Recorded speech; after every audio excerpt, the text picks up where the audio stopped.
تو یہ دو باتیں ہو گئیں. ایک تیسری چیز کیا ہے,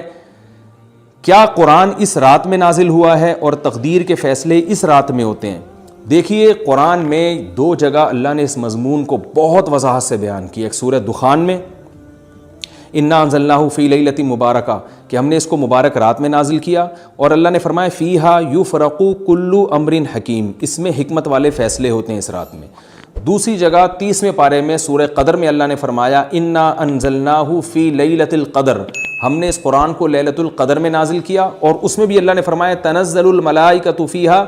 کہ فرشتے اس رات میں اترتے ہیں باذن ربہم من کل امر, تمام قسم کے معاملات لے کے. تو یہاں بھی اللہ بتا رہے ہیں کہ جو 1 سال کے فیصلے جس رات میں ہوتے ہیں اور فرشتوں کے حوالے کیے جاتے ہیں وہ رات اور قرآن کے نازل ہونے والی رات ایک ہی ہے, یہ الگ الگ راتیں نہیں ہیں. اور سورہ قدر میں اللہ نے فرما دیا واضح لفظوں میں کہ وہ لیلۃ القدر کی رات ہے. تو اتنی وضاحت کے بعد پھر یہ کہنا کہ اس رات میں قرآن نازل ہوا تھا جبکہ اس کے بارے میں کوئی صحیح حدیث موجود بھی نہیں ہے, ضعیف یا موضوع روایتیں ہیں, تو یہ بالکل قرآن پر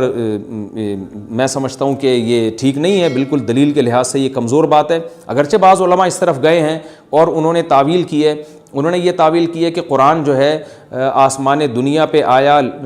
لیلۃ القدر میں, اور وہاں سے جو نیچے نزول شروع ہوا ہے وہ شب برات میں ہوا ہے, لیکن یہ تعویل عقل سے بعید ہے اور اس تعویل کی ہمیں ضرورت بھی نہیں ہے. دو صحیح حدیثیں ٹکرا رہی ہوں یا قرآن کی آیت کسی ایسی متواتر حدیث سے ٹکرا رہی ہو تو پھر تو وہاں ہمیں تطبیق دینے کی ضرورت پیش آتی ہے, جب قرآن کے مقابلے میں کوئی حدیث ہی نہیں ہے, صحیح حدیث بھی نہیں ہے. حالانکہ قرآن کے مقابلے میں تو فقہا کہتے ہیں کہ اگر صحیح حدیث بھی ہو, متواتر نہ ہو, صحیح حدیث بھی ہو تو وہ بھی ظنی ہوتی ہے, تو اس حدیث کو رد کیا جائے گا, قرآن میں تعویل نہیں کی جائے گی. لیکن یہاں تو صحیح حدیث بھی نہیں ہے, یہاں تو ایک ضعیف روایت ہے اور ضعیف اقوال ہیں, آپ اس کو کیسے قرآن کے مقابلے میں لا سکتے ہیں؟ تو جو بالکل بے غبار بات ہے